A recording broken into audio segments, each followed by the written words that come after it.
Well, happy Saturday, everybody. And I'm going a bit early. And the reason I'm going a bit early, because I'm going to play you the song that someone was asking about last week. It's the pledge song, right? So bear with me 2 seconds. I'm going to set it up and we're going to start the stream with a little song. If you like the song, give me a thumbs up, let me know. But I'll put it in here and we'll just see how it goes.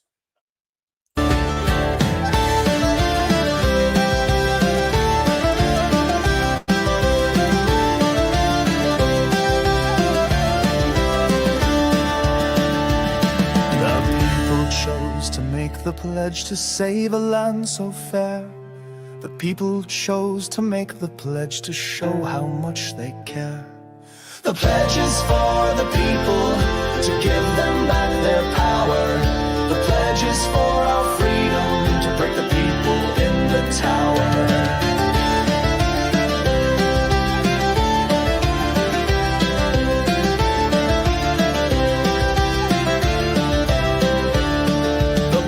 Will bring us freedom. The pledge will make it right. The pledge will save our children, our joy and our delight. The pledge is for the people, to give them back their power. The pledge is for our freedom, to make the evil cower.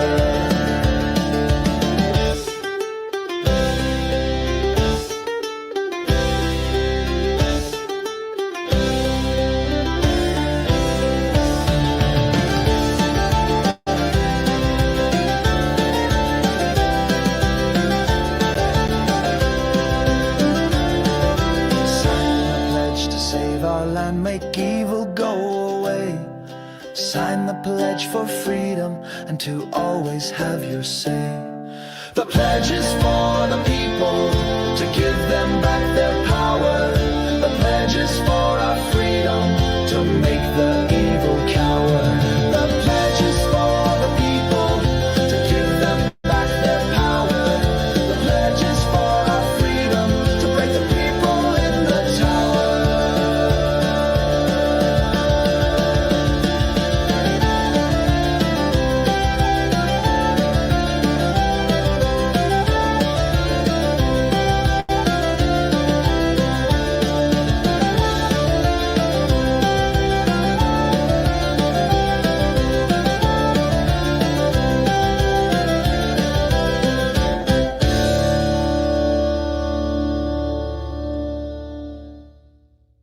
Well, there you go. What do you think? The new song. What I'm going to do, because everyone's been asking about these songs, I'm going to keep making them because I write the lyrics. I can't play a note. I can't sing a note.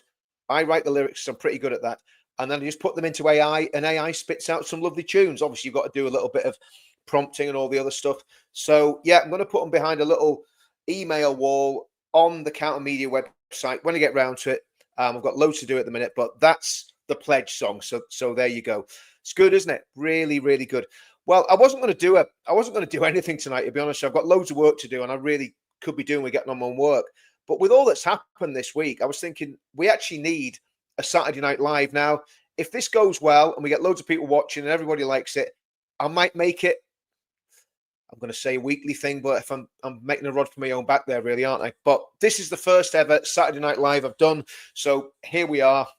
That was the pledge song. Give us a thumbs up and do us a favor, guys. Well, like and share this. Bilbo would have been inspired in his quest. Oh, I love that. I love that. I love that. That's brilliant. Oh, Bilbo Baggins. I don't have hairy feet and I'm too big to be a hobbit. Guys, share this, especially on Counter Media. I want to get that Counter Media channel built up. I'm going to build up the Counter Media website. Got big plans for it. It does sound like the Levelers. That's Samantha. That's exactly what I wanted to sound like. Now, the Levelers, as everybody knows, are real lefties. They run about with Billy Bragg and all the rest of it. But I tell you what, I love their songs. They do some great songs. So that was the whole idea of it, Samantha. It was designed to sound like the Levelers, okay? Yeah, so that's why Debbie, that's why I'm doing this tonight, because Zia Yusuf is back in reform. I mean, what do we make of that? I mean, it is the U-turn of U-turns. It's absolutely incredible, in my opinion. Yeah, so there's been a lot going on in the last week, certainly. the last week, what have we had? We've had the burning the Quran guy getting fined, and the guy that tried to stab him to death not getting anything done to him by all accounts. We've had Tommy dragged into court again. We've had the big spat between Elon and Trump, which isn't good. We've had the Burqa ban, and we've had a massive demo in Ireland. So that's what we're going to talk about, all of this sort of stuff tonight, and then really, I suppose, see if we can get some ideas on how we make everything work. I've got some ideas. I mean, you know what my ideas are, because I keep telling you every time I'm doing a live stream. But let's have a bit of a discussion, because that's what it's all about. That's why we do this stuff, so I can get feedback, because otherwise I just record it, wouldn't I, and just put it out there recorded. But if you do that, and this is why I like doing lives, right? If I just put stuff out there without doing lives and getting feedback from you guys literally in real time as I'm talking, how could we work out what people really think? It would just be my opinion. So what I'm trying to do is get everybody's opinion, put it in a big baking tin, and see what comes out after 3 hours in the oven. So there we go. Okay, so what do we think about Zias Hokey? I mean, I know what I think. I think reform is in massive trouble now. I really do. I think Farage yesterday, obviously, did he want Zia to resign? Has this all been theatrics to knock Zia down a peg or two? So there's questions that need to be asked of reform, big questions. The first one is Zias Hokey resigned as chairman yesterday. Now, as far as I know, when Zias Hokey came into the Reform Party, he came in as chairman because he'd managed to actually make a massive donation, surprise, surprise, of £250,000, I think it was, to the party. The next thing, he's chairman of the party. Nobody knows really where he's come from. Yeah, we know a bit about Goldman Sachs and all that sort of thing, but we don't know exactly where he's come from. So why is he now been parachuted into the party, and what's that all about? So that's the first question. Is he going to remain a director of the party because he became a director? Or is he going to resign as a director and just be a normal member that's doing tasks that he's given? Now, again, I've been cynical about reform, as everybody that's watched me. I'm cynical about Nigel Farage. I'm cynical about reform. Now, I heard, and again, I'm not saying this is a fact. I'm not saying this is a fact.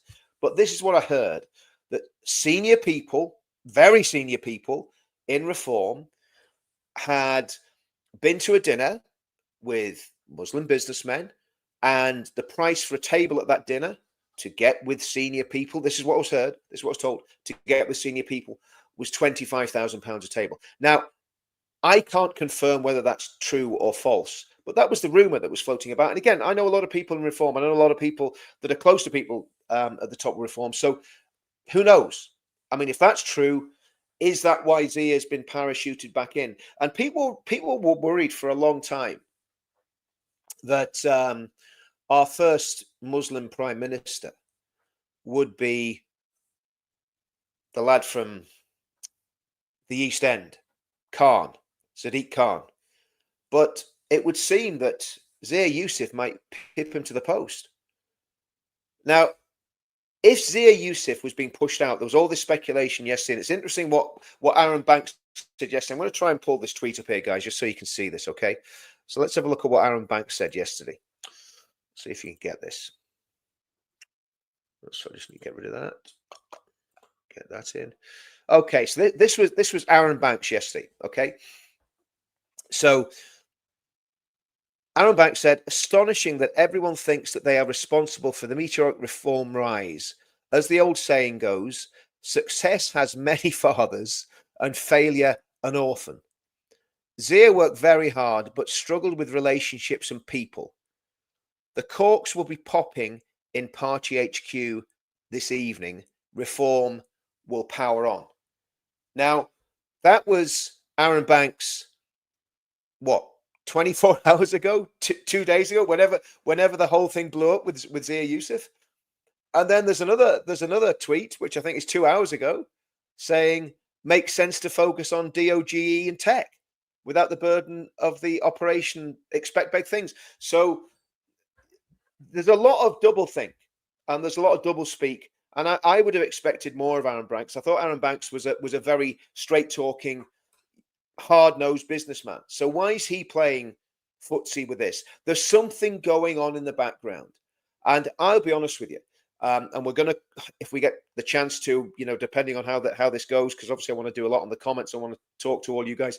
But if this is the trajectory that we're going in, I don't think reform can survive this, because what's going to happen is reform will lose its base. Sooner or later, people are going to wake up to the fact that Farage is not interested in anything other than power.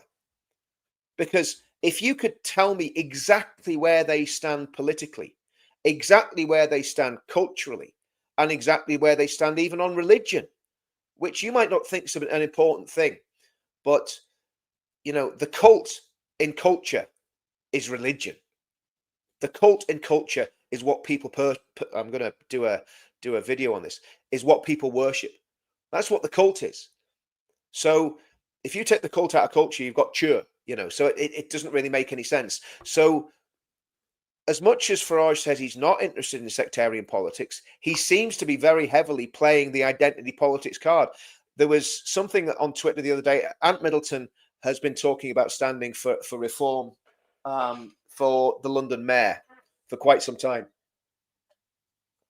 And all of a sudden,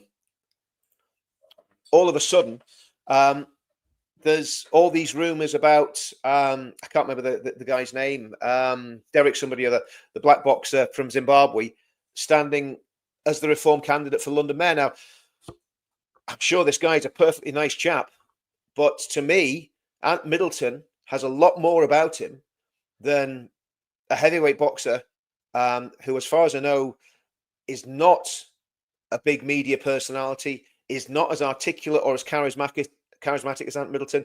So is Ant Middleton being sidelined? I think it's Derek Chigora, is it Derek Chigora, something like that? Is Ant Middleton being sidelined for this ex-professional boxer from Zimbabwe? Again, is Farage playing identity politics? And they're the questions I'm going to go. I'm going to have a look at some of the comments here, guys, just see what all you guys are saying. See what the crack is, as they say in Northern Ireland. Tommy, please don't join UKIP. This country is dead unless Tommy and UKIP join up. Paul Thorpe, best live streams are the ones you appear on. Keep up the good work, Rich. Really appreciate your efforts. I do appreciate that, Eddie. That's really very kind of you. Yeah, Aaron Banks. This is the problem. This is the problem that we've got. And listen, I'm not attacking Aaron Banks. He was instrumental in the Brexit thing. And the reality is, as I've said, if anyone's listened to my podcast, I've said it over and over again, that what we really need is really an amalgamation of the right wing of the Tory party, Reform, UKIP, Tommy, Rupert Lowe, Ben Habib, SDP. That all needs to be put in a big baking tin, put together, mixed up, and baked, or put in an omelette. Everything needs to be mixed up together, and that's the problem that we've got. That Reform, I don't think Reform can do what people think it's going to do at the next election. I genuinely don't, because I don't think it's going to have a broad enough base, and I think when the scrutiny of the mainstream media comes upon Reform, which it will do if they're riding high in the polls, then I think there's going to be real problems when that spotlight comes on Reform, because they're trying to be all things to all men. What we need is a party that, I'll be honest with you, is based on Christian principles, is based on British culture. So the cultural stuff is, if the truth be known, the cultural stuff is more important than anything else. Policy will come out of culture. We've always said it, that that politics is downstream of culture, and culture is downstream of religion. The culture is what comes out of the religious side of things. And again, that's not. I'm saying this time and time again. I'm not trying to make people believe what I believe, but what I'm saying is that the Christian heritage and culture of the United Kingdom is what made us a great country, and it would not do us any harm in trying to get back to that. Rosemary Charles, I'm Christian, Richard. I'm supposed to pray for my enemies, but I will not pray for demons or those who follow and pray to demons. Yeah, I couldn't. I understand. I understand why you're saying that. I understand it. Okay, Nigel has the charisma of a second-hand car salesman. That's exactly right. I mean, that's what he strikes me as. Um, reform our lies. They still, yes. Well, this is. I mean, I think this is the thing. This is what I believe happened. 1st of June, we did a rally in London, the Unite the Kingdom rally. Okay, and we had, I don't know, 40,000 people in Parliament Square. Massive, massive rally. Absolutely huge, massive rally. And I believe that Farage and his advisors saw that and said, there's an appetite for this. And that's when Farage threw his hat back in the ring. So I believe that's what happened. Now, I can't prove that again, but that's what I believe happened. And that would have been okay. That would have been okay if Farage was sharing our ideas. And what is the Unite the Kingdom or the Uniting the Kingdom movement about? It's about bringing people together who love the country, want to save the country, and want to protect the country from ideologies and belief systems that are extremely damaging and dangerous, whether that be the far right. Because we've all, as Tommy is, every time Tommy's been interviewed, he's always said the far right hate him more than they hate the left, because the far right know that Tommy is the genuine voice of the British working class. He's not racist. He's not bigoted. He's in many ways he's actually quite liberal. He's not a hate-filled bigot that wants to do all sorts of horrendous things to people. He's the complete opposite of what he's portrayed as. Okay, and everybody knows that, and so's everybody in the movement. Incidentally, everybody in the movement that's come together, irrespective of race. There's a guy. I don't know if you saw the video. A friend of mine, Don, and I don't really know him that well because I've only met him twice, but we've been chatting on WhatsApp. He was at the event on the 1st of June. He was the guy that stood on the platform with a white lad. So there's a black lad and a white lad standing on the platform, holding up a banner saying "Christ is King," and they prayed the Lord's Prayer over that event on the 1st of June. It was very, very emotional, very, very powerful moment. I was suffering a bit because someone I'm not going to it, but I'd got an eye injury. That's all I'm going to say. So, but it was a very, very powerful moment. And Don flew out to Belfast last weekend, and we spent probably 5-6 hours together chatting about faith, about politics, about the future of the UK, about how we can bring black and white people together, and how we're very disturbed by all the divisions. That's what Unite the Kingdom's about, and it's been the same right the way through the movement. And we're not playing the identity politics game. I literally, and I've said this so many times, I don't care what color your skin is. I really don't. It just doesn't interest me whatsoever. I care about what you believe and what you believe the future of Britain is. So you could be a white-skinned, pink-haired freak that wants to have communism for the United Kingdom and wants everybody to be shackled under the yoke of a socialist state. Well, I don't want anything to do with you. Or you could be a far-right Adolf Hitler fan who likes goose-stepping around the place and watching Adolf Hitler videos in your grey-stained underpants first thing in the morning. I don't want anything to do with you, if that's you. And the same as with the religious fanatics that want to blow everybody up and do all sorts of dreadful things to children and take over the world. I don't want anything to do with you guys either. All of those people, as far as I'm concerned, would be better off not being in the United Kingdom, irrespective of colour. And when we started with the veterans in 2017, I wrote the mission statement. The massive part of the mission statement was we're against all extremism. And we're also for religious liberty. Very, very similar things to what we've got in the pledge now, right? So that's where we stand. That's the hill that we will die on. And it always has been. We haven't changed our position. We have not changed our position. Do we value free speech? Yes. Do we value freedom of assembly? Yes. Do we value freedom of religion? Yes. But again, we don't want other religions coming into the country and taking over. And I think that's a big issue as well. We don't want to have a sectarian headcount.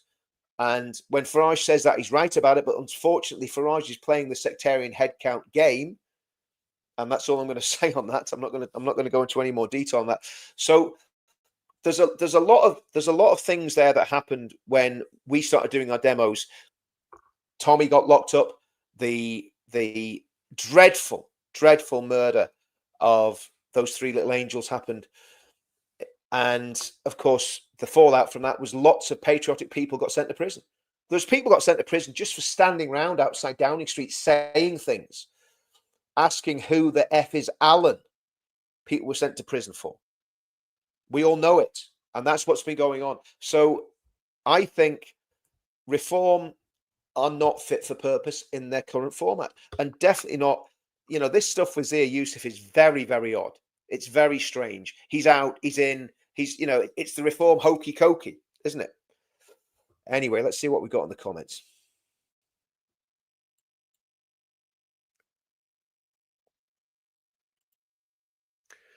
I agree, LG. I absolutely agree with that.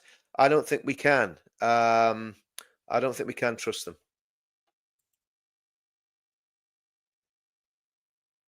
Before Niger toured in Victoria, I got to ask him direct. Yeah, I think that was the one where he met Avi Yemeni, wasn't it? Mickey Noe and Middleton supported Tommy. Well, this is the thing. This is the thing, Richard. I mean, this is the whole problem. I mean, Ant Middleton, and whenever he made that statement of coming out and supported Tommy, I thought, do you know what? Brilliant. Now, here's the thing. Here's the thing about Ant Middleton, right? Yes, he's got a conviction for something. Yeah, big deal. But the thing about Ant Middleton is he's extremely charismatic. He's extremely intelligent. He's extremely media savvy. He's extremely articulate. He is a genuine war hero. He's been out in Afghanistan. I'm not sure if he's in Iraq. He certainly did Afghanistan with the SBS, kicking doors in and killing bad guys, which is what we want our armed forces to do. And now, of course, that's another story. We'll maybe do a live stream on that at some point. The British soldiers that served in Afghanistan and probably Iraq are now coming under scrutiny from the ambulance chasing lawyers and the vile journalists at the blasphemous Broadcasting Corporation, or the British Bashing Corporation, as Dan Wotton calls it. So, but getting back to Ant Middleton, I keep going off this tangent. Getting back to Ant Middleton. Ant Middleton is the real deal. Okay, is he a perfect individual? Probably not, because none of us are. This is the amazing thing. When somebody comes into the scrutiny of the media, everybody starts digging around to see if they can. This is the media. This is how insidious they are. Everyone starts digging around, see if they can find some dirt on them, see if they can find something that Ant Middleton's done wrong. Well, you know what? If you live to the age of however old Ant is he 45, early 40s? I'd say he's probably mid to early 40s.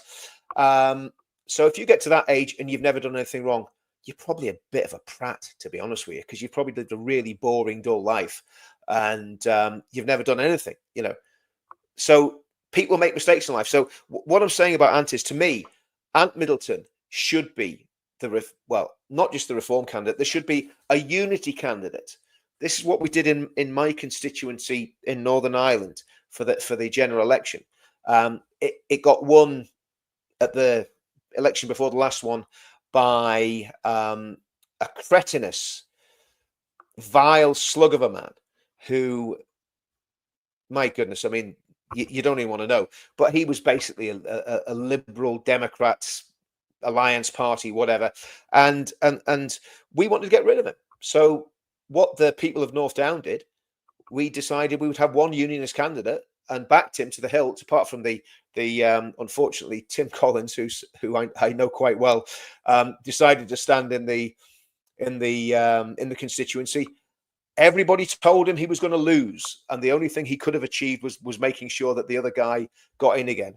But our guy won because the DUP stood aside, the TUV stood aside, and Alex Easton won the election.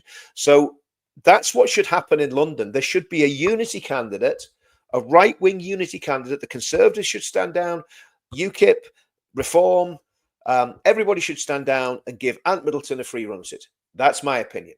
And if that happened, you'd be in a position where you have an ex-SBS soldier who less than 10 years ago was kicking doors in and taking out jihadis as mayor of London. And I think that would be exactly what the people of London need and what the people of London want. It'd be interesting to see what would happen with the crime rates in London with Aunt Middleton as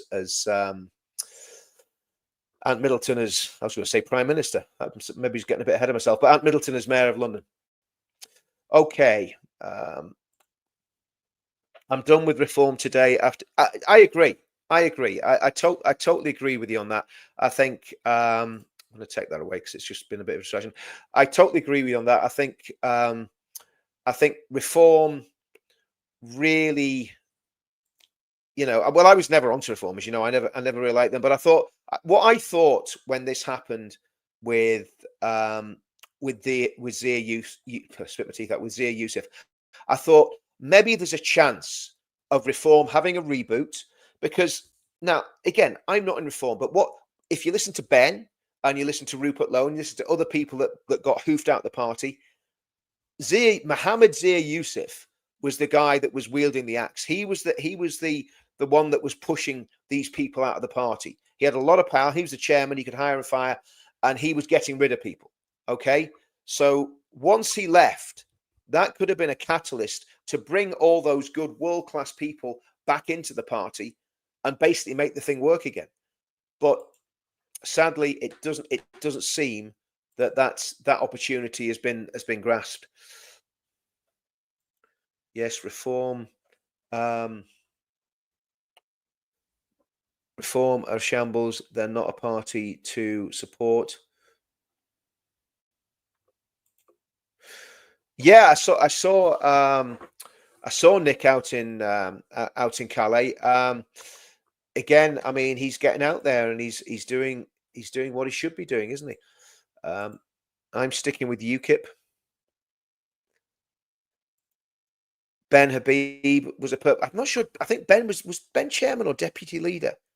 Could have been the chairman, but Ben should be the chairman. I mean, the reality is what we need is one party to get around. Now, gentleman there was saying he's sticking with UKIP. I'm on the NEC UKIP, so I'm sticking with UKIP at the minute as well. But I think the issue is we need something bigger than all these parties. That's what I keep saying.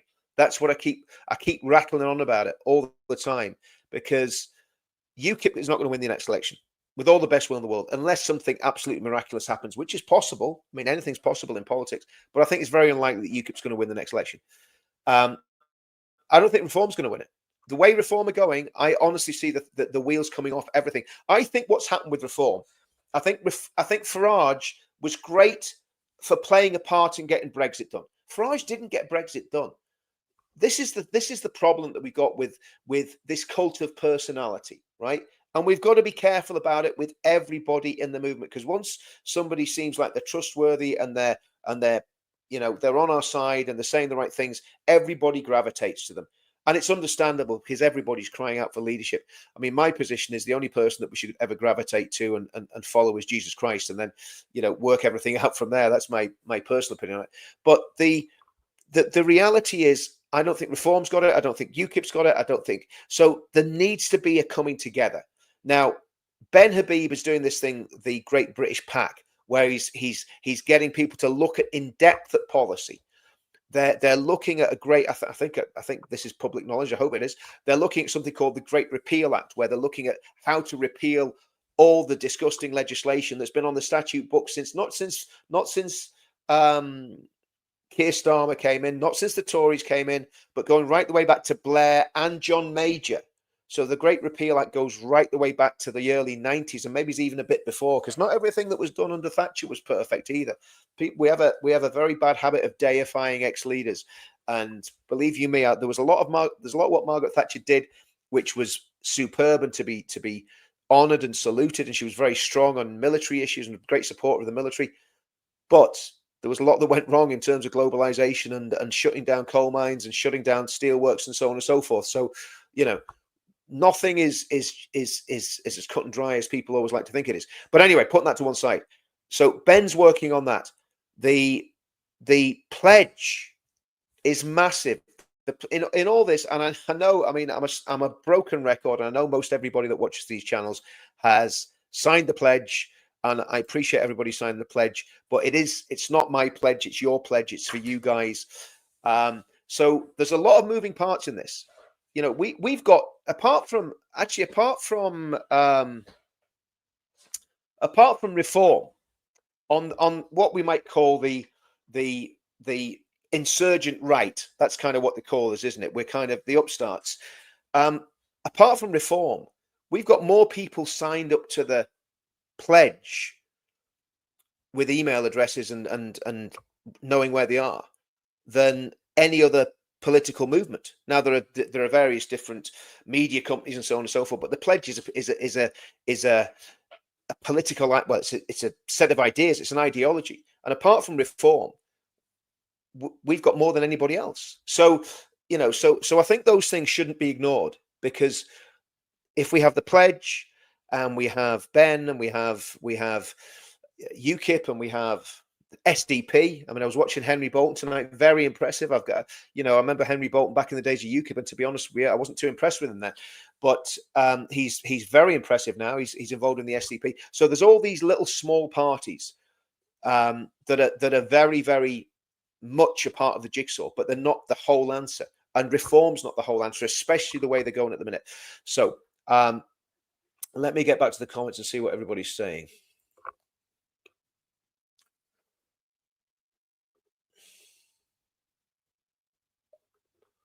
Messed up for a free speech channel. Okay. UKIP. Yeah, I agree. Absolutely agree. That is the problem. That's the problem. I agree with that. Andrew Bridgen, Ben Habib, Rupert Lowe. Right, let's change tack a little bit. Okay, let's have a look at what else has been going on this week. So, oh yes, Tommy. Okay, so there we go. Let's get this up. So, as we know, Tommy got out of prison. It seems like ages ago. It was only like a week and a half ago. So Tommy got out of prison a week ago. I think it was last Monday or Tuesday. And as soon as he told he was being released, they hit him with a charge that could land him 10 years in prison. Now, his bail conditions, as they always do, are a little bit less stringent than they normally are. But it still means we've got to be extremely careful in what we say about the case. But the point is this: I think I can say this without jeopardizing anything, because I'm not commenting about this case. I think what we can say about Tommy is that he is the victim of lawfare and has been for a very, very long time, as long as I've known him. Back in 2017, he was having a bit of a free run. 2018, he got involved in UKIP. We pretty much were in a position where we took UKIP over between the veterans and Gerard Batten's people and the football lads, and obviously Tommy coming in. So the trajectory of UKIP was to be an insurgent party, exactly like we need now, that would tackle the issues of let's just say, the demographic problems that this country faces. And we all know what I'm talking about. Back then, we were just coming off the back of those dreadful, dreadful attacks that had happened in 2017. The murder of PC Keith Palmer, the dreadful Ariana Grande bombing, the knife attacks in Borough Market. So the country was still reeling from that, and there was a lot of anger.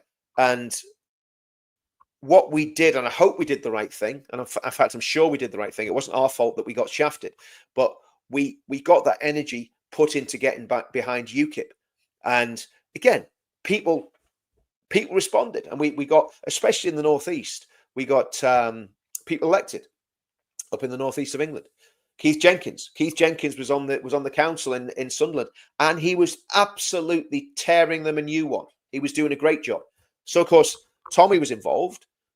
We were all involved. We all lost our social media channels. We either got shadow banned on Twitter, shadow banned, sandboxed. Nobody could find our posts. YouTube seemed to be the same back then. And on Facebook, we just got vaporized. All of us got vaporized. I think that was 2019 when he was in the European elections. But it was crazy. It was absolutely crazy what was happening back then. And that's what we're always up against. We're always up against this absolute tyranny of the deep state, and the illusion of free speech that we live under is just that. It's an illusion. And that's one of the things that we've got to fight against. We've got to get past all this. So anyway, Tommy was in court. Again, I got my opinions on it. I think it's disgusting the way he's been treated. I think the state. I think when people write the history books on this, because we will win this.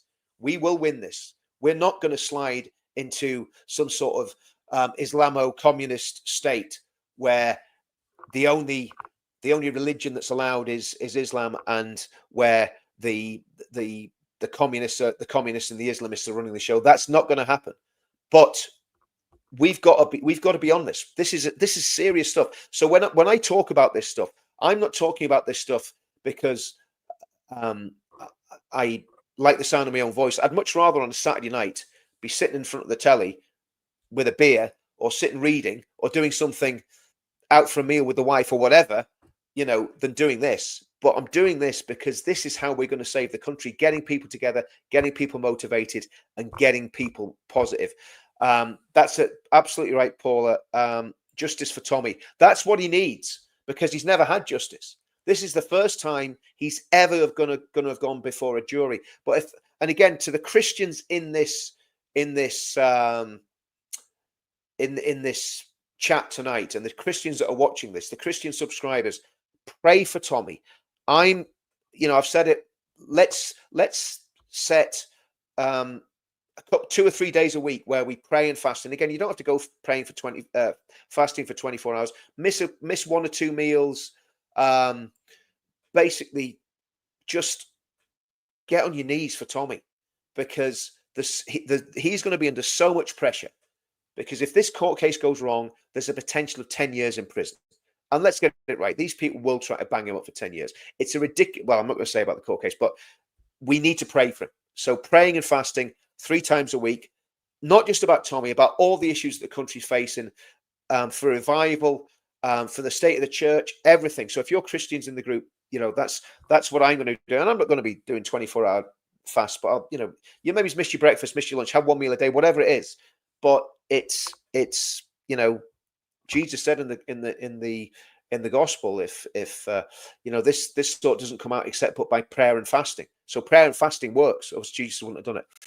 Okay, sorry about that. I'm going off on a tangent again. Yeah. That would be great. That would be absolutely great. That would be fantastic. I'm just going to go through some of these comments, because I'm missing a few. You guys there, AJ, if Tommy gets sent down on these false charges. Well, AJ, I would agree, and I wouldn't condone that. I'm absolutely against violence. In the end of the day, it's not the way to solve things. But I think there will come a breaking point. I think the government last year were terrified about what happened, because that was not organized violence. That was spontaneous violence, which is far more dangerous and far more difficult to control. And I'll say it. I believe that Tommy and Paul Thorpe and me and other people managed to damp things down, and also people behind the scenes, people in the football community, different people that had influence behind the scenes did a lot to calm that down at the back end of last year. Because again, I think the government want that sort of violence because they think they're going to be able to manipulate the situation and get legislation through to silence us all and to get us all put in prison. But the reality is, if that sort of violence really breaks out, it is completely uncontrollable. And believe you me, if you've ever been in those situations, I've been in them in Northern Ireland as a soldier and as a civilian, and you're going through places that are involved in rioting. If you're not involved in the rioting, obviously, you're going through places that you're in the thick of riots. I remember driving through Short Strand to take a shortcut many years ago, probably around the time of Drumcree, and Just me and a mate. We've been up the Shankill Road. We're going back to East Belfast, and we drove in the middle of a riot. And believe you me, it was a little bit hair raising because I wasn't in the military. I didn't have any weapon, and obviously, as an English ex-soldier, probably not a good place to be. But I managed to get out of there. But that's another story. Richard, you want to get all the big posts out there to join for? Well, look, we've done this. We've done this. It's and we've still got contact with them all. You know, I'm in a group with. I'm not going to say I'm in the group with, but there's every single prominent podcaster that is on our side is in that group, because we thought that was an important thing to do. So when the time is right, we'll get everybody pushing the same narrative of the story if they want to. I mean, it's free. It's up to them. It's down people's freedom of choice what they say or what they don't say. And again, everyone's got their own different sort of niche and own different way of doing it. So it's not, we don't want to all be saying the same thing all the time because it smacks as very insincere. Tommy and Joe Rogan would. You're right. It would. Well, I was going to talk about that. He is on. Let me get this right. Patrick Bet David, the PBD show, and Patrick Bet David, right, is one of the biggest podcasters in the world, without a shadow of doubt. He's huge. He's worth something like $300 million, right? And he's got a YouTube channel. I'm doing something wrong. That's all I'm saying. Because if I had a fraction of that, man. But oh yes, Anne, I'm gonna look at this in a minute.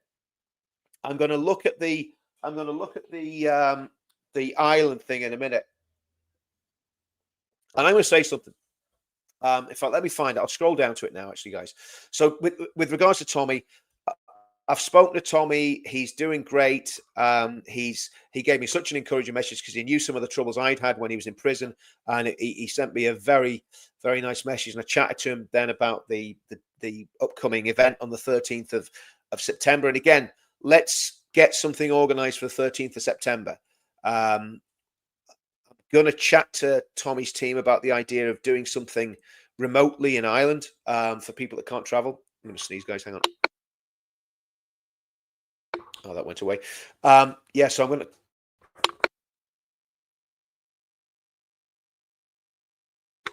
The wonders of doing live streams is absolutely nowhere to hide when you sneeze. So yeah, in terms of the 13th, plans are well underway. 13th is going to be a massive event in the UK. Again, I was talking on the live stream the other night about possibly working something out to do something across here in Northern Ireland, to restream it in Northern Ireland and maybe make it have a bit of an event over here. But again, I'm not sure whether that's what Tommy would want or the team would want. But we'll see. It's worth looking at for sure. Right, let's scroll down.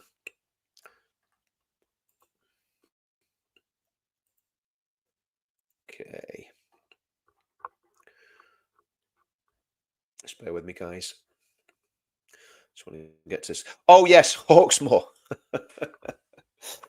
Oh man, you wouldn't want to be in a manager position in Hawksmoor. You wouldn't want to be that guy that made that call on whatever day it was. Hawksmoor restaurant. I mean, that was a massive mistake. And hi, Shohab, how are you? That was a massive mistake. I'm going to read this statement that Hawksmoor put out. I don't know if you know the story, if you saw the video. I'm sure a lot of you probably did. But Tommy and Liam Tufts and a couple of other guys, Amit Singh and camera guy and a few others, went to a restaurant to have some steak because Tommy loves steak. He's just been in prison eating tuna for 7 months, so he's got a right to go and eat some nice steak. So he's sitting there. I think did they have the starter? I think they had a couple of drinks. And the manager comes up and asks them to leave. Now, I've had this done to me when I've been with Tommy, and I've had this done to me just after events where people have just refused to serve us. You're right-wing, rabble-rousing. I mean, for goodness sake, I'm a flipping army veteran. I've done more for the country than these. Anyway, we'll not go there. But yeah, so Tommy was in this restaurant waiting to have a steak. I'll just put this on full screen for you here, guys, so you can probably see it. I still can't see it too well. Waiting to have a steak. And of course, the next thing you know, let's see if that expands. Just bear with me. Okay, I think, let's see, can we read that now? A bit better.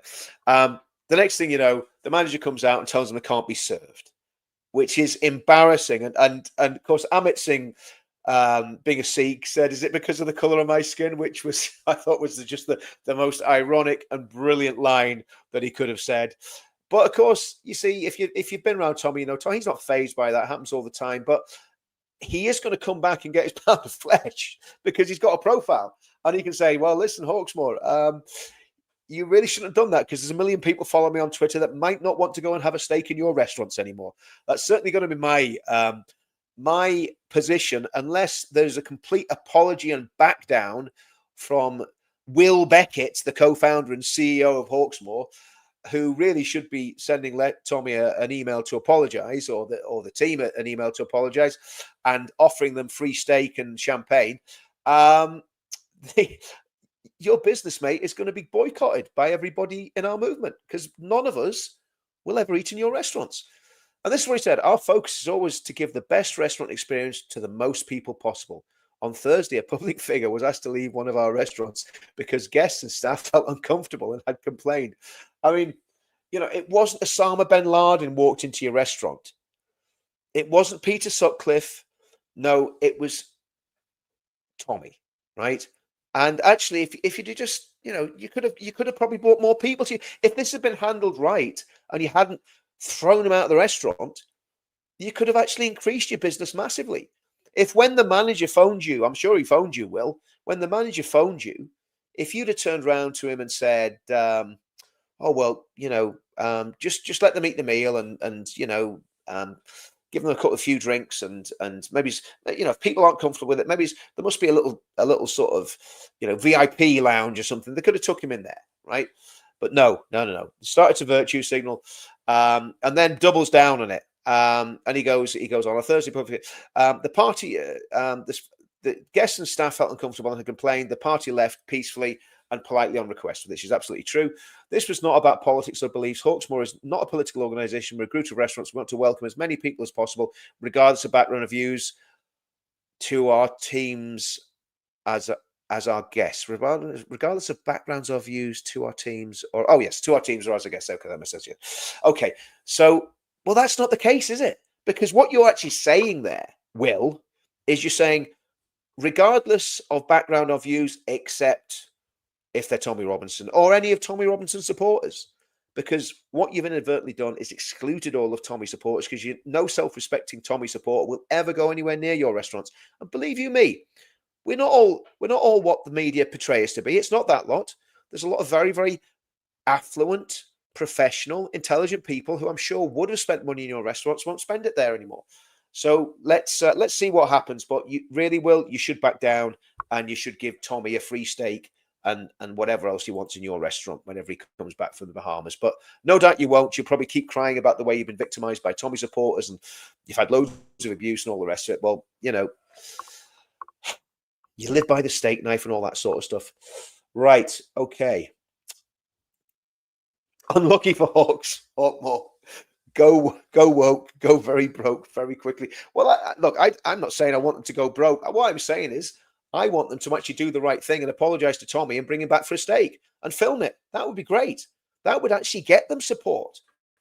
That would get them a lot more attention, you know? Righty, okay. So where were we up to? Oh yes, we were talking about Ireland, weren't we? Let's see if I can find the Ezra Levant footage, which was very impressive.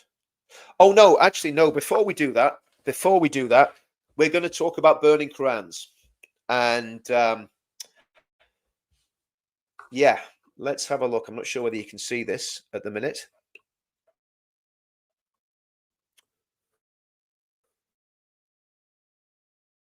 So now, in any normal world, and I should be laughing because that poor guy that burnt the Quran could have been killed, right? But any sane and normal world, the video you're watching on the screen there, the guy, I mean, the guy that was burning the Quran would not be the one who was in court. It would be the knife wielding maniac and the Deliveroo driver. Was it Deliveroo? Whatever. Like the gentleman that was driving a bicycle that all the invaders drive or ride. that was riding a bicycle. Yeah. So that video footage, I'm actually going to play that again because that video footage is actually pretty incredible. God, the man's come out with a knife. The man's come out with a knife now. Boss, look here, look. Go for me. Look. God, he's got a knife. Go. You idiot. You fucking idiot. Burn the Quran. Go. He's got a knife as well. Oh, you got a knife, man. Come for the fucking idiot. Wait, don't come to me. Go for me. Listen, I'm just filming, yeah? Burn the Quran. No, you shouldn't be. Listen. My religion. You don't burn Quran. Ah, what are you doing? Come on, man. What are you doing? You're standing out in public road with knife. Exactly. What are you doing? Fucking bullies on the floor! You stand up, fight, you fucking bully! Fuck you up! You don't burn fucking. He just did. So He's done it.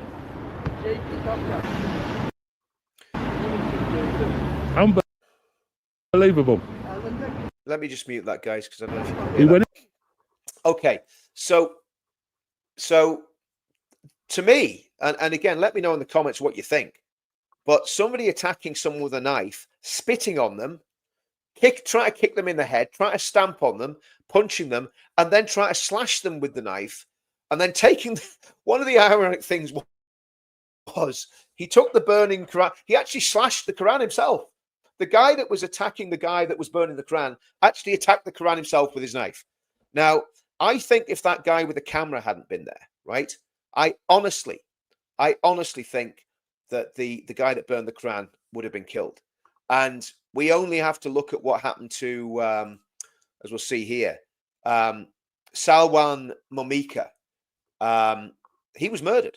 He was murdered while he was sitting doing what I was doing. He was sitting doing a live stream, and he was murdered on his live stream. I'm not sure what. I think he was in either Sweden or Norway, one of the Scandinavian countries. I think it was Sweden. If anyone knows in the comments, let me know. But that guy there, who was an Iraqi refugee, who was an atheist, and is it any wonder when you think about what they've seen of religion in their country? Is it any wonder they don't believe in God? Because their idea of God is a pernicious, vengeful God that wants to kill anybody that isn't actually joined to their cult. That's what they're teaching. That's what ISIS taught. As they were slaughtering the Shia, as they were slaughtering the Christians, as they were slaughtering the Yazidis. So Salwan, his thing was burning Qurans. It's not my thing. I don't do it. But at the end of the day, I did some videos last week saying, should the Quran be burned? And when you look at the verses that's in it, kill them where they find it, crucify them, chop off their hands and their feet. This is talking about unbelievers, If he converts, or if he doesn't convert, make him pay the jizya. This is all in there. It is a supremacist ideology in that book. Dangerous. So Salwan paid for it with his life. I have a friend in America who does the burning the Quran thing regularly. Again, it's not something I'm really into, but they shouldn't be stopped from doing it. And actually, I'm going to go. It'll bring me nicely into the next subject, right? Because the burning the Quran, in a way, it's freedom of religion. Okay, I don't like burning books, right? But it's freedom of religion. There we go. There's the video again. Mad, crazy knifeman with must be at least a 6-inch blade. I think if that camera guy wasn't there, this geezer would have been killed. I think that's the only thing that saved him. I think that camera guy saved his life without a shadow of a doubt. And then Dr. Malouf on Twitter, a tourist was falsely accused of disrespecting the Quran in Pakistan. He was kidnapped, tortured, and burned alive by a mob of thousands of Pakistani Muslim men, as if it was completely normal. And what have we got in our country? Thousands of Pakistani Muslim men. Anyway, Okay. Ban the burqa. I want to talk about banning the burqa. And again, let me know in the comments. Let me know in the comments if you think that the burqa should be banned. And you might be surprised at what I think about this. But let me know. Do you think the that the burqa should be banned in the UK? Okay. Yeah, he was assassinated in his flat in Sweden. Absolutely. While he was doing it, we're going back to Salwan Mamika. He was assassinated in his flat in Sweden. Now here's the thing, right? I'm going to say something, and I'm probably going to lose some followers, but I don't care. I don't think we should ban the burqa, right? And I thought about this a lot, and I'll tell you why. Because I think that you're dealing with one of the symptoms, and you're not going to the root cause. I think what needs to happen. This is where I will differ with a lot of people, and I get it that everybody's going to bail out of this live stream now, right? But just hear me out. Hear me out. It's not the burqa that needs scrutinized. It's the cause of the burqa. In other words, it's the ideology behind the burqa. It's what's in the hadiths, what's in the Quran, what's in that religion. That's what needs to be scrutinized, and it needs to be scrutinized absolutely fearlessly. And the problem that we've got is, because of vested interest, because of the massive influence that the Saudis, the Qataris, the Turks, and when I'm talking about Turks, I'm talking about the Turkish government, I'm talking about the Qatar, I'm not talking about the people, I'm talking about the Qatari people, the Saudi Arabian government, the Pakistani government even, and the Pakistani lobbying groups, because of the massive influence they now have over the UK, for obvious reasons, because they basically own half of the UK. Talk about the Qataris and the Saudis. The massive influence they have, and the fear, right? The fear that there is within their communities of speaking out, the fear that there is right the way throughout the British people. People are terrified to talk about these things. Now, I think in certain circumstances, the police should be able to say, I would like you to remove that face covering. So if somebody's standing in a bank holding a shotgun with a burqa on, then I think it's fair enough to say that they've got malintent. But I think we'd be far better doing a deep dive into what's really wrong here, because nobody talks about any of this stuff anymore. There's a guy that's been around for a long time, and he's built like Arnold Schwarzenegger. He's a tank of a man. A guy called Raymond Ibrahim, right? Go and find him on YouTube. He's really pushing his channel.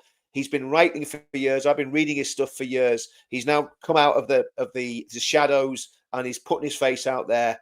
And he looks like a Terminator. I mean, if anybody's going to have a go at him, they'll be pretty brave.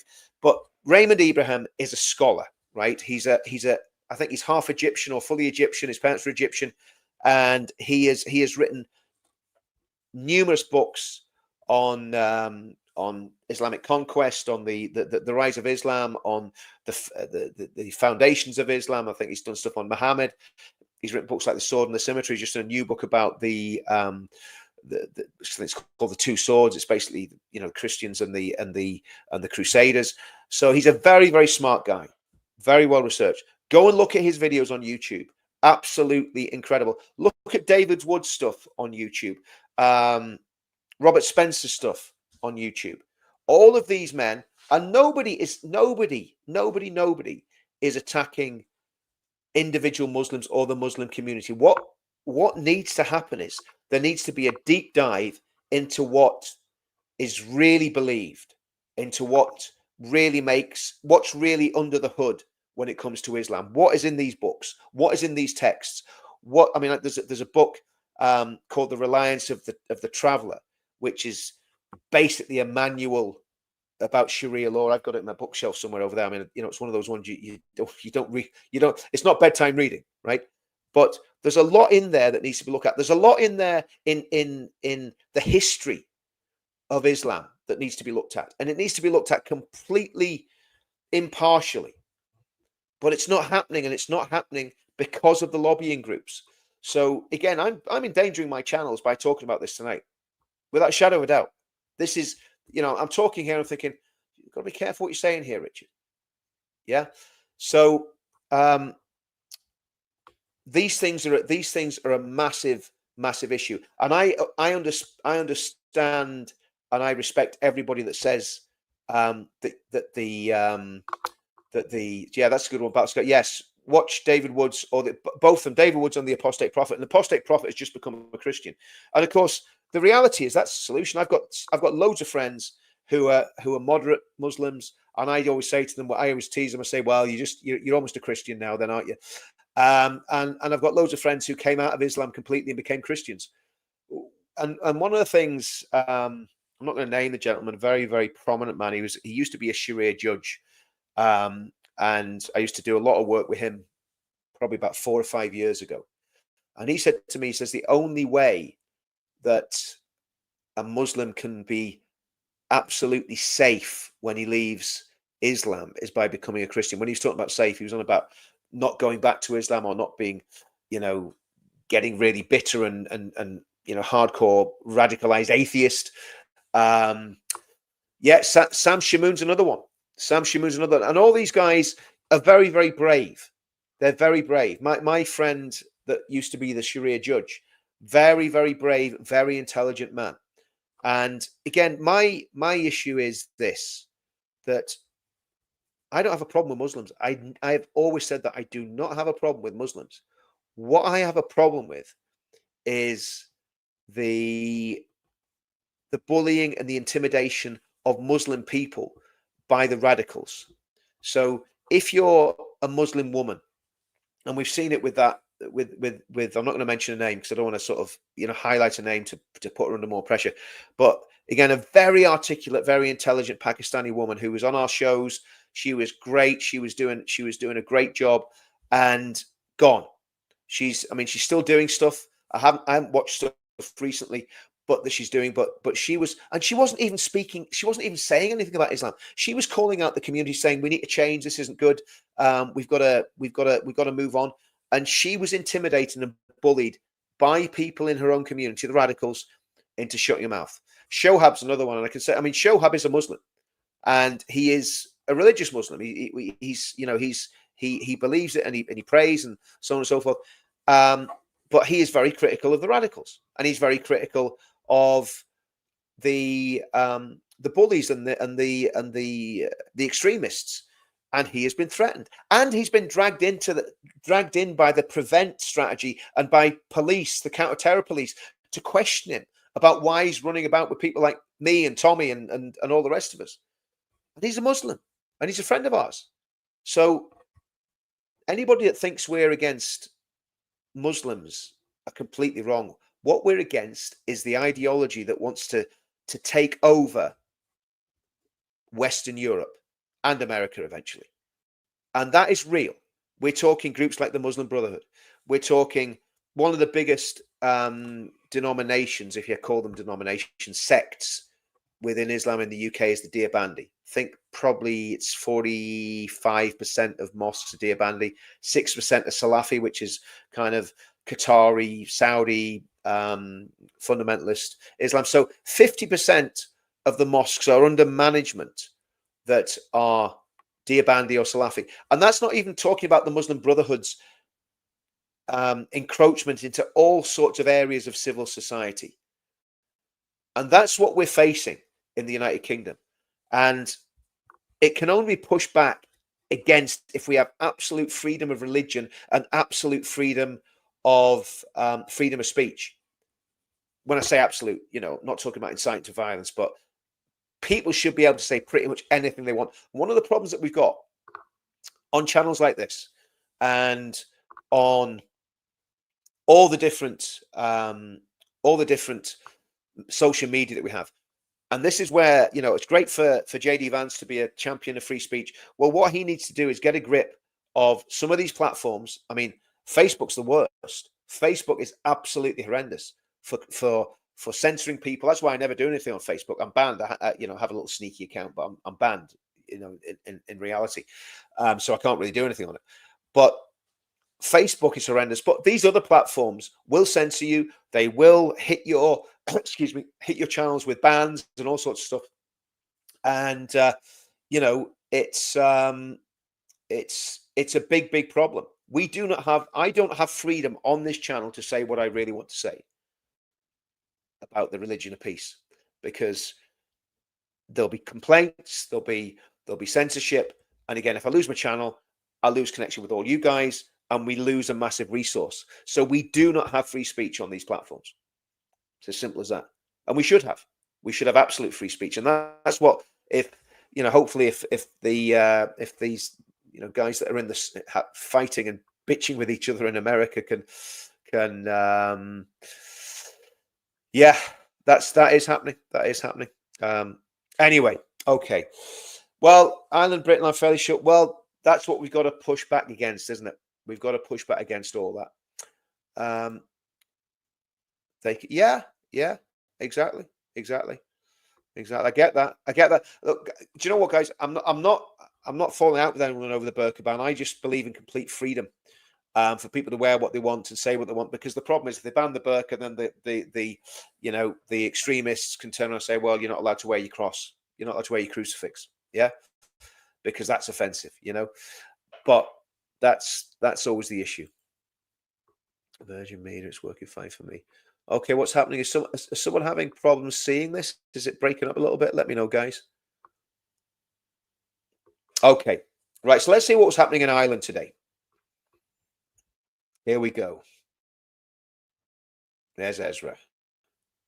Let's just hear what Ezra's got to say. Marches, sort of at the back, because I was engaged with the Antifa side. I want to show you a little of how big this march is. There's my bald head. Let me just turn around a little bit. This march goes on for blocks and blocks and blocks and blocks and blocks. It's an absolutely enormous march. It wouldn't surprise me if there's tens of thousands. I'll have more reports for you later in the day. Go to migrantreports.com. Hi, everybody. Normally I'm at the front of these marches. I'm sort of at the back because I was engaging with the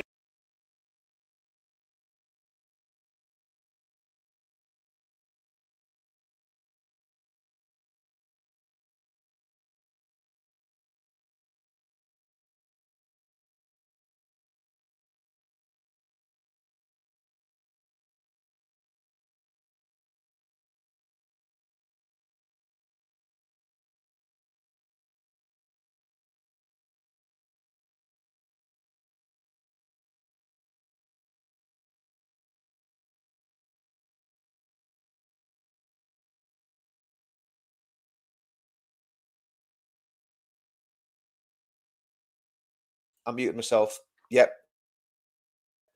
Thanks for that. Thanks for that, John Capone. Yes. Okay, guys. So basically, what I was saying was the scenes in Ireland. Everyone hear that now, guys? Yep. We're back. Let me know we're back. Are we okay? Can you guys hear it now? Yeah. Just give me a thumbs up if you can hear it. Let me know you can hear it. Okay. Sounds back. Okay, cool. Sounds back. Right.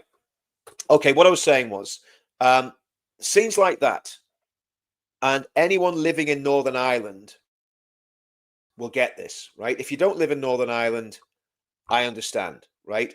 You won't get it. But if you live in give me a thumbs up if you're in Northern Ireland. Just say yes, I'm in Northern Ireland. Give me a thumbs up for everyone that's in Northern Ireland. Because one of the things I'm thinking about doing, I'm thinking about starting a channel or a show just for Northern Ireland, just talking about Northern Ireland current affairs and politics and what's happening in Northern Ireland, because there really isn't one as far as I can see. But so in Northern Ireland years ago, if we'd have seen from a unionist, Protestant, loyalist, whatever you want to call us, background, and we'd have seen a scene like that with thousands of Irish tricklers, we would have been like, whoa, this is like, we're a bit worried about this, right? But I look at that now, and I'm looking at that, and honestly, you've got to understand the psyche that we came from, right? You've got to understand the psyche that we came from. And it is basically, we actually are loving seeing those Irish tricklers now. Not because I'm a nationalist or because I'm a Republican. What the Irish trickler meant to me when I was in the British Army was, oh, I'm in a place I shouldn't be in because I might get killed here, right? That's what it meant when I was serving in the British Army. And when I was a civilian, when I came out of the army, it was like, I'm in a place I shouldn't be in. I need to get out of here because I might be killed. Because obviously an ex-soldier was just as much a target as a serving soldier, right? So, but looking at that now, that gives me great hope, because these people marching are not terrorists. They're not Republican terrorists. They are patriots. Yes, there will be Republicans among them, no doubt about that. But they're patriots. They're Irish patriots. And what we've been doing in Belfast, we've been joining with these. We've been joining hand to hand with Irish Republicans. You know, standing next to each other, holding the flags together, and celebrating basically our shared culture and also our differences in culture, and saying, here we stand. We'll stand together because we've got a big problem. We don't want our country to become, you know, a wet and windy version of Saudi Arabia. We want our country to stay free and to have all the amazing freedoms that we've enjoyed and that we fought for. And the reality is that a lot of these political parties, like the SDLP, the UUP, so there's the Unionists involved in this as well, the Alliance Party, and of course Sinn Féin, are completely selling out to this, as have all the political parties in England and in the Republic of Ireland. So we need something completely new.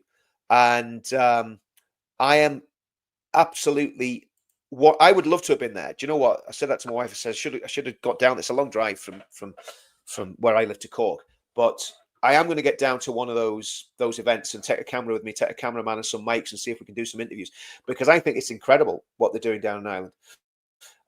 Again, might be a bit dodgy for an ex-soldier doing that, but you know, I'd have to make sure that I had some people with me. But yeah, I think it's amazing. Yeah, I mean, I agree. I agree. Absolutely love what the Irish are doing. It's absolutely fantastic. Right. So that was Cork today. So that was what was happening in Ireland. Now let's have a look at what else we've got here. So we had the Burqa banning. We had the Free Ireland. Okay. Yes, of course. The other big story that we saw this week, if I can find it. Oh, this is an interesting one. So Ben Habib has written an article basically calling for Nigel Farage never to become Prime Minister. And again, I must admit, the more I see of Nigel Farage, the more I agree. The more I agree with Ben Habib. Nigel is, to me, he's absolutely losing the plot. You know, he's definitely not... well,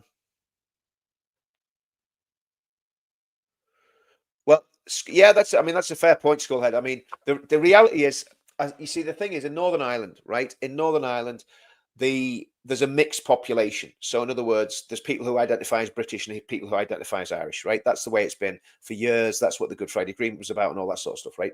So the Republic of Ireland's different. It's like you don't see a huge number. I mean, you do see some, but you don't see a huge number of Irish flags at our demos in London. But in Ireland, it would be a lot more difficult for someone to get a Union Jack out in the south, just because of the history. Whereas people in England are very chilled. Whereas there would be people in the Republic that wouldn't be that chilled, you know. Yeah, do you know what? That's something that I'll be honest with you, Windy Ridge. I've got an email. One of the guys, there's a little team of us run the pledge, and there's going to be an email going out to the pledge database soon. And the problem I've had is getting the time to get all the back end work done and get it processed and get it sent out. All of us doing this in the movement are at this literally. You've no ideas the hours we put in doing this. It is absolutely ridiculous. We're all doing it, you know, literally for the love of the country. Obviously, some people do support us, which is great, and that's massively appreciated whenever that happens. But on the whole, we're doing this like, you know, kind of out of the goodness of our own hearts and on fresh air. You know what I mean? So, but I think that's what I plan to do. I plan to start setting up local groups. I've started getting the database organized into postcodes so we can see exactly who's where in you know, geographically. That's done. It's just a question of then creating emailing lists for those areas. We got them in the actual postcode areas. But yeah, I mean, it's excuse me. Oh, thanks for that. Pride of Ireland today. What a show of unity. It was superb. Superb. Absolutely superb. English, Scottish, Welsh. Yeah. Do you know what, Knights Templar? I agree with that 100%. That's what this is all about. It's about bringing people together. Absolutely bringing people together. Ezra, bless him, he flies everywhere from Canada. He does. He really does. I saw him at the airport. Yes, I thought, man, you know, your wife must be an absolute saint, you know. But so let's talk a bit about Trump and Elon Musk. And again, I'm not really across this. I'm not massively across American politics, and I apologize to our American viewers. There's that much going on over here. You know, I thought you guys have really got this sorted. And then, you know, you look and you go, man, oh, that's another thing. That's another thing I want to talk about, actually. Let me just come back to that screen where where is it? Yeah. So this was apparently outside the Vatican. Let's wait till that comes up. There are 60 mosques in Rome, so why did they choose to pray near the headquarters of the Catholic Church? This is what this is all about. This is not about coexisting. This is about dominating and taking over. This is what they're trying to do. This is what it's about. And to me, why do that unless you have the intent of basically taking over and winning? You know, and it's supremacism. It is supremacism, and I think it's definitely, you know, it's almost like they're deliberately trying to provoke a reaction. And again, I think the solution to this, I genuinely think the solution to this is freedom, and is, you know, Christian revival, Christian renewal. I think that would go a long way to sorting this out, because if you've got millions and millions of people in the UK who are absolutely committed to their faith, then that's going to have a political effect. Again, I've said this. The religion is upstream of culture. Culture is upstream of politics. You get the religion right, you get the culture right, then you're in a position where you can actually win. And we've probably all been doing it a little bit of back to front, where we try to get the politics right or try to get the culture right. Well, no, we actually need to get the spiritual side of things right first, because this is a spiritual battle, whether you're fighting against communism, fascism, or you're fighting against Islamism. It is a spiritual battle that we're involved in.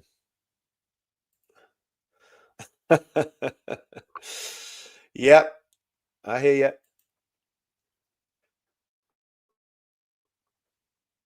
Well, you see, the reality is, nobody's actually tried the revival.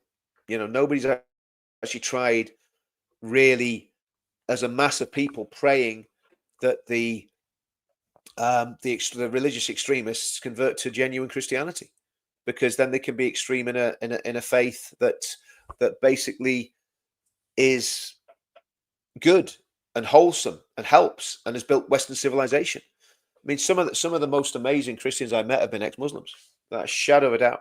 Without a shadow of a doubt. There's a prayer meeting I do every single week, and there's an ex-Muslim on that prayer meeting every week. But let's have a look. Sorry, that's what John's saying. For some reason, it's not showing. Just bear with me, guys. They're complete control freaks. Sorry, why is that not showing? They're complete control freaks. They want everything their way, or no way. Like most religions, but not all. Yeah, I mean that I found that very strange, Mary, and I did a video on it asking what actually happened there, and nobody's given a good excuse. The police said it was nothing to do with them. Richard, it helps to read the bold messages as viewers can't see them when the video gets played back. Okay, right, I've got you. Yeah, I'm with you.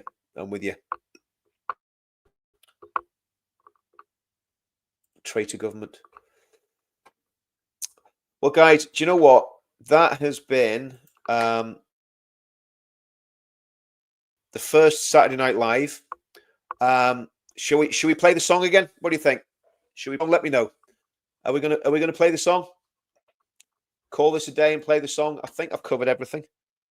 Elon and Trump. Again, do you know what? I don't know enough about the Elon and Trump thing to really comment on. I just want them. I want the bromance to start again, because I thought it was great when Elon and Trump were together. That's all I'm going to say on that. I think they should go and have a nice steak at Hawkwoods or whatever it's called, and they should basically get together. You know, have a fight in the Oval Office behind closed doors, and then get it sorted out. It's actually very interesting. It's like one of the plot lines from Designated Survivor. But there you go. Which was the biggest load of lefty rubbish I've ever watched in my life. But it's very interesting to see life imitating art yet again. Right, am I going to play this song? Should we play the song? Now, this is the new song. This is the one for the pledge, okay? So let's see if we can get this on. Let's see what happens.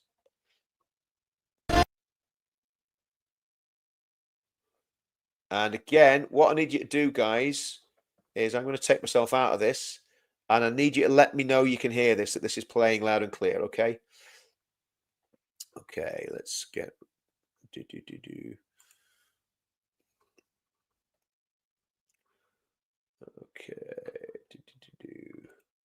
Protests in Belfast today. Right. Going to play the song. You ready, guys? Let me know that you can hear it okay. This is the pledge song. Bit different. There we go.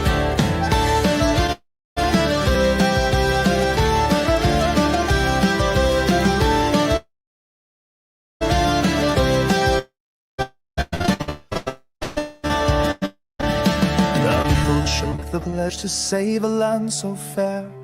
The people chose to make the pledge to show how much they care. The pledge is for the people, to give them back their power. The pledge is for our freedom, to break the people in the tower.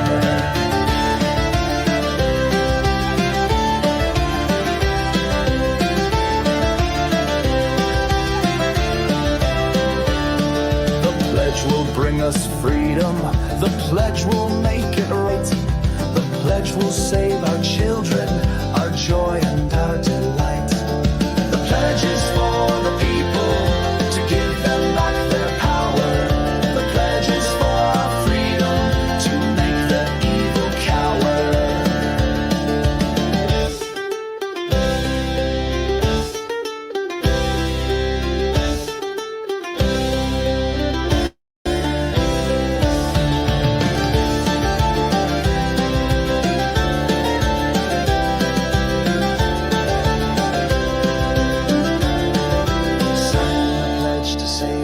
Make evil go away. Sign the pledge for freedom and to always have your say. The pledge is for the people, to give them back their power. The pledge is for our freedom, to make the evil cower. The pledge is for the people, to give them back their power. The pledge is for our freedom, to break the people in the tower.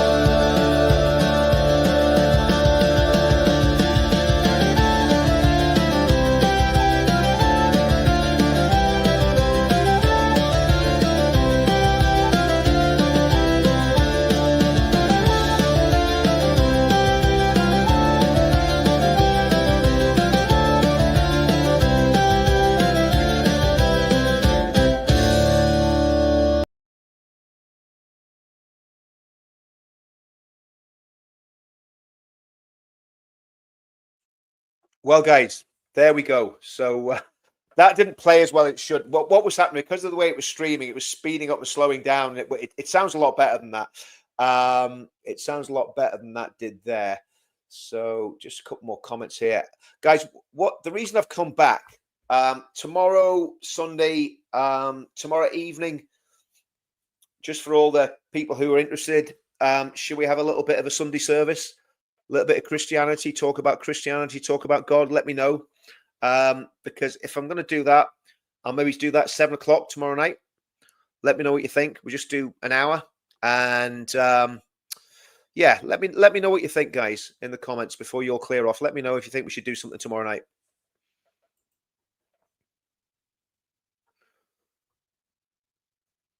Yeah, that's well. That's 3 people that are watching tomorrow night. So, guys, I tell you what, 7 o'clock. I'll set something up. I'll do it now. I'll set something up. Yeah, let's do it. Let's do it. I'm not going to do a Bible study because I'm not a pastor. I'm not a teacher. But we just have a chat about Christianity and how important it is, about how people can grow in Christianity, and how we can learn about it, and how we can really re-Christianize our country and re-Christianize ourselves. So just let me know, guys, if you think that's a good idea. I'll do it. I'll set it up. We'll go for 7 o'clock. And I'm not going to promise you anything because I am not a Bible teacher, and I am not in any position, because I'm a flawed man, just like everybody else, to preach at anyone, right? But let's just have a chat about it, and we can share some verses and just see where we go with that. And what we might do, if people get really into this, we might even bring people on screen. Again, I've got to be careful of that because you could get some people coming on that are just there to destroy it and spoil it.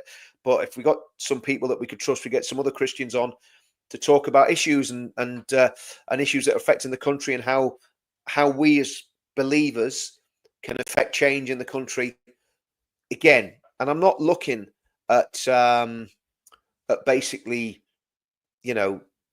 trying to convert people, right? Obviously, that's God's job. I can't convert anyone, yeah. But yeah, so we could do something like that. But tomorrow we'll just do it with the comments and me, and I'll have a bit of time tomorrow to think about what I'm going to talk about and how it actually affects everything that we're doing, and what the Bible says about what we're doing. Yeah, Sunday School Bible podcast. Yeah, why not? Why not? And if it goes well, I could maybe even bring someone on like we'll not do it tomorrow because it's a bit short notice, but maybe get someone like Pastor Brett on, or my own pastor or something like that. So yeah, there's lots of different things we can do. So we'll have a think about that, and let's go for 7 o'clock tomorrow night. We'll do maybe an hour max, and then I'll play some of the little Christian tunes I've made as well. And we'll see how it goes. Sons of Ulster, we got 10 mix. Oh man. Right, guys, I'm gonna go. It's been good seeing you all. 7 o'clock tomorrow night. Let's do it. Let's do it all again. See you all soon. Yes, I know who you're talking about there. Knights Templar. I have watched him. Right, guys, see you soon. Adios.